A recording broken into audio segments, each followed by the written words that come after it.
El sonido de la letra E cuando se viene enfrente de las letras.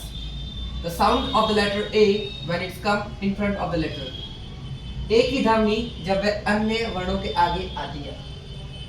A con E se dice AE, aeropuerto. B con E se dice B, bebé. C con E se dice C, centro. D con E se dice D, dentro. F con E se dice fe, fe. G con E se dice que, gente. No, gente, gente. H con E se dice E, helado, porque H nunca da los sonidos. E con E, I con E se dice IE, pienso, pienso. I con E, IE. J con E, que, café. K con E se dice que, ketchup. L con E se dice le, lemones.